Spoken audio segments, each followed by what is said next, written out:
Bitcoin is a proof of work chain. That means miners solve difficult math problems and get rewarded for solving them correctly.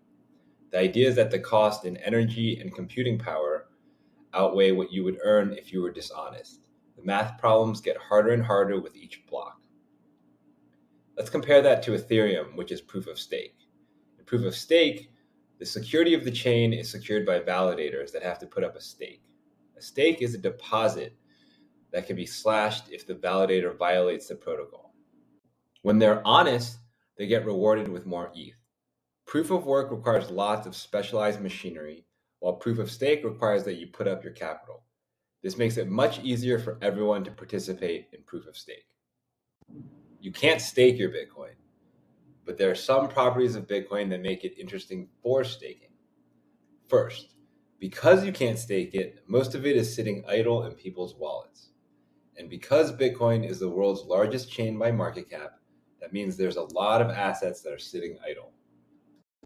Second, since Bitcoin is the oldest chain, it is theoretically the most decentralized. There were lots of early miners, institutional players, developers, various projects, and even corporate treasuries such as MicroStrategy that all hold Bitcoin. Compare this to the new chains where coins are heavily concentrated in the hands of early investors and VCs. Decentralization means it's very hard for one person to control the chain and be dishonest. We've already talked about how you can stake Ethereum and how you get slashed if you're dishonest. But how can Ethereum slash Bitcoin that's staked?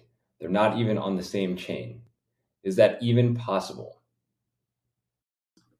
One way to lock Bitcoin on another chain would be by bridging. There are many ways to do this, but generally, you would send your Bitcoin to a third party. This third party would then lock your Bitcoin and issue a wrapped version of the coin. A wrapped coin is simply a representation of the coin on another chain. When you're done, reverse the process and send the third party your wrapped Bitcoin. They would then give you your Bitcoin back. People don't like bridging. Bridging is risky. There have been many hacks for decentralized bridges. You're trusting your Bitcoin to the stakers of the other chain. Remember, you don't get your Bitcoin back until you return the wrapped Bitcoin. And this new chain is less secure than the Bitcoin chain.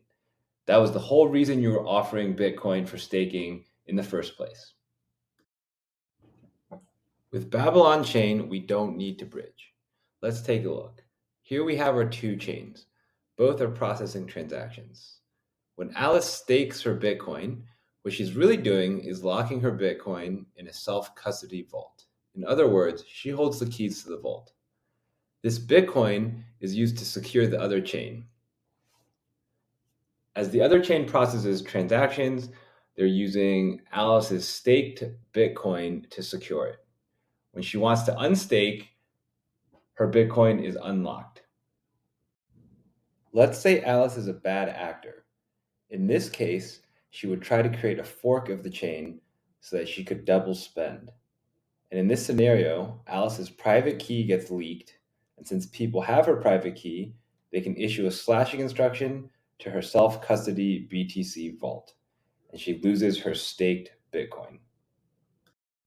All of this is made possible by Babylon Chain.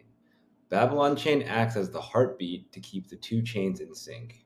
It's what allows the chains to communicate about what's available, who's earned rewards, and who has acted poorly.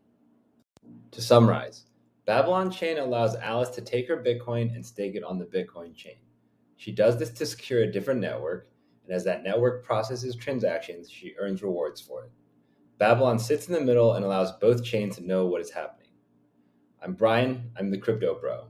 If you've enjoyed this, please like and subscribe, and we'll see you on the next one.